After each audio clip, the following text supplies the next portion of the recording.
వద్దు. ఒక అమ్మాయి ఇలాగే వీబీఎస్కి వచ్చింది కానీ వాక్యం విన్న తర్వాత దేవుడు అంటున్నాడట, నీ పాపాలు ఒప్పుకో, పశ్చాత్తాపడు, క్షమాపణ పొందుతావని అంటే చెయ్యకపోతుంటే తీర్మానం చేసుకునే సమయంలో సైతాన్ అంటున్నాడంట, నువ్వు 10th క్లాస్ చదువుతున్నావు, 3 ఎగ్జామ్స్ అయిపోయినాయి, రేపు ఇంకొక ఎగ్జామ్ రాయాలా, చిట్టి కొట్టకపోతే నువ్వు పాస్ కావు, కానీ ఇప్పుడు తీర్మానం చేసుకున్నావు, రేపు చిట్టి కొట్టలేవు అని చెప్పి రేపు తీర్మానం చేస్తుందిలే అంటే ఒకవైపు పరిశుద్ధాత్మ దేవుడు ఒప్పిస్తున్నాడు, మరోవైపు సైతాన్ మోసం చేస్తుంటే సైతాన్ మోసంలో చిక్కుబడింది, తెలియకుండానే చెయ్యెత్తింది, కార్డు తీసుకుంది, ఏదో రాసుకుంది, దగ్గర పెట్టుకుంది, సేవకులకు ఇవ్వలే.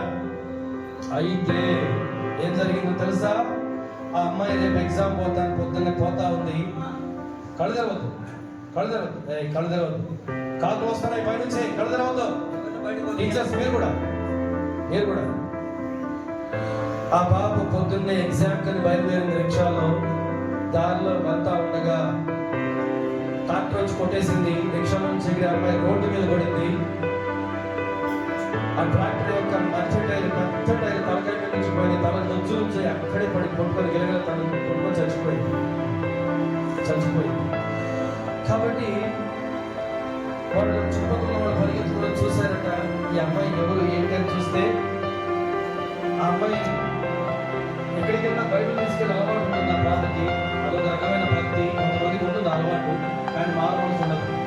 కాబట్టి ఆ బైబిల్లో తీర్మానం కార్డు, ఆ కార్డు మీద మందిరం నెంబర్ ఉంటే మన మందిరానికి ఫోన్ చేశారు. వాళ్ళు వచ్చి చూసేసరికి ఆ పాప అయితే ఏమైనా తీర్మానం చేసుకుందా అని చెప్పి చూస్తే కార్డు మీద అమ్మాయి రాసుకుందట, రేపు తీర్మానం చేసుకుంటా. సేవకులు చాలా బాధపడ్డారట, అయ్యో పిచ్చిదానా, రేపు తీర్మానం